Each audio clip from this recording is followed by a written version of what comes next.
ಇನ್ನು ಕಾವೇರಿ ನೀರಿನ ಹೋರಾಟ ವಿಚಾರವಾಗಿ ಏನೀಗ ಚಲರಾಯಸ್ವಾಮಿ ರಾಜೀನಾಮೆ ನೀಡಿ ಮಾತುಕತೆಯನ್ನು ನಡೆಸಿದರೆ ಬನ್ನಿ ಅವ್ರು ಏನು ಮಾತನಾಡ್ತಿದ್ದಾರೆ ಕೇಳೋಣ. ಮಳೆಗಾಲ ಯಾವುದೇ ಕಾರಣಕ್ಕೆ ನಮ್ಮನ್ನ ಆಶಾದಾಯಕವಾಗಿಲ್ಲದೆ ಇರೋದ್ರಿಂದ ಬಹುಶಃ ನಾವು ನೆಕ್ಸ್ಟ್ ಜೂನ್ವರೆಗೂ ಕುಡಿಯೋ ನೀರನ್ನ ಮೇಂಟೈನ್ ಮಾಡ್ತಕ್ಕಂಥ ಪರಿಸ್ಥಿತಿ ನಮ್ಮ ಎದುರುಗಡೆ ಇದೆ. ಇದೆಲ್ಲ ಹಿನ್ನೆಲೆಯಲ್ಲಿ ಮಾಹಿತಿಯನ್ನ ನಮ್ಮ ಲೀಗಲ್ ಟೀಮ್ ಕೊಟ್ಟರು ನಿನ್ನೆ ಒಂದು ಉಸ್ತುವಾರಿ ಸಮಿತಿ ಮತ್ತು ಸುಪ್ರೀಂ ಕೋರ್ಟ್ ಎರಡೂ ಸಹ ಅದನ್ನ ತಿರಸ್ಕರಿಸಿ ನಮಗೆ ಬರೆಯನ್ನ ಎಳೆದಿದ್ದಾರೆ. ಇದ್ರ ಹಿನ್ನೆಲೆಯಲ್ಲಿ ನಾವೀಗ ಸಸ್ಪೆಂಡ್ ಆಗಿದ್ವಿ. ನಾವು 8 ಜನ ಬಹುಶಃ ನಾವು ಪಕ್ಷದ ಚೌಕಟ್ಟಿನಲ್ಲಿ ಕೆಲಸ ಮಾಡಲಿಕ್ಕೆ, ಪಕ್ಷದ ನಾಯಕರ ಆದೇಶವನ್ನು ಪಾಲಿಸಲಿಕ್ಕೆ, ಪಕ್ಷದ ಅಧ್ಯಕ್ಷರ ನಾಯಕರ ಹತ್ರ ನಮ್ಮ ಅಭಿಪ್ರಾಯನ ಹೇಳ್ಕೊಳ್ಳಿಕ್ಕೆ ನಮ್ಗೆ ಅವಕಾಶ ಇಲ್ಲ. ಹಾಗಾಗಿ ನಾವು 8 ಜನ ನಾವು ಯಾತಕ್ಕೆ ಒಂದು ಹೋರಾಟಕ್ಕೆ ಇಳಿಬಾರ್ದು, ನಾವು ಈ ಅಚ್ಚುಕಟ್ಟಿನಲ್ಲೇ ಬರ್ತಕ್ಕಂಥವ್ರು ಒಂದು ಇಬ್ಬರು ಮಾತ್ರ ಬಹುಶಃ ನಾರ್ತ್ ಕರ್ನಾಟಕದ ಕೊಪ್ಪಳ ಮತ್ತು ನಮ್ಮ ಬಳ್ಳಾರಿಯ ಭೀಮನಾಯಕ್ ಇರೋದು ಬಿಟ್ರೆ ಇನ್ನು ಗೋಪಾಲಣ್ಣ, ನಮ್ಮ ಶ್ರೀನಿವಾಸ ಮೂರ್ತಿ, ಸೊ ನಾನಿರ್ಬೋದು, ಬಾಬು ಇರ್ಬೋದು, ಬಾಲಣ್ಣ ಇರ್ಬೋದು, ಜಮೀರಣ್ಣ ಇರ್ಬೋದು, ನಾವೆಲ್ಲರೂ ಸಹ ಕಾವೇರಿ ಅಚ್ಚುಕಟ್ಟಿನ ವ್ಯಾಪ್ತಿನಲ್ಲಿ ಇರ್ತಕ್ಕಂಥವ್ರೆ.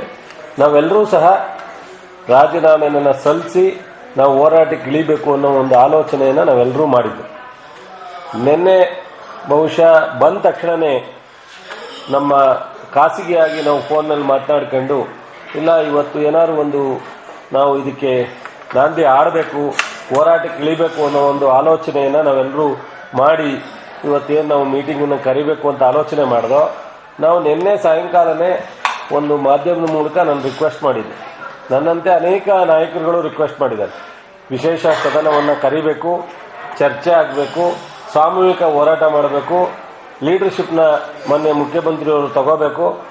ಸೊ ಈ ಎಲ್ಲ ವಿರೋಧ ಪಕ್ಷ ನಾಯಕರನ್ನ, ಜನಪ್ರತಿನಿಧಿಗಳನ್ನ ಸೇರಿಸ್ಕೊಂಡು 28 ಜನ ಎಂಪಿಗಳು, ರಾಜ್ಯಸಭಾ ಮೆಂಬರು, 224 ಜನ ಶಾಸಕರು, ಇದು ಕಾವೇರಿ ಒಂದೇ ಅಲ್ಲ ಇಡೀ ಕರ್ನಾಟಕದ ಸಮಸ್ಯೆ ಅಂತೇಳಿ ಕೈಗೆತ್ತಿಕೊಂಡು ನಾವು ಹೋರಾಟಕ್ಕೆ ಇಳಿಬೇಕು ಅನ್ನೋದನ್ನು ನಾವು ನಿನ್ನೆಯಿಂದ ಹೇಳ್ತಾ ಬಂದೋ. ಇವತ್ತು ಬೆಳಗ್ಗೆನೂ ಪ್ರೆಸ್ ಮೀಟ್ ಮಾಡಿ ನಾನು ಮಂಡ್ಯದಲ್ಲಿ ನಮ್ಮ ಹಿತರಕ್ಷಣಾ ಸಮಿತಿಯ ಮೀಟಿಂಗ್ ಹೋದಾಗ ನಾವು ಪ್ರೆಸ್ ಮೀಟ್ ಮಾಡಿ ಹೇಳಿದೋ. ಈ ಹಿನ್ನೆಲೆಯಲ್ಲಿ ಬಹುಶಃ ಬೇರೆ ಪಕ್ಷದ ನಾಯಕರುಗಳು ಸಹ ಸದನ ಕರೀಲಿಕ್ಕೆ ಒತ್ತಾಯ ಮಾಡಿದ್ರು.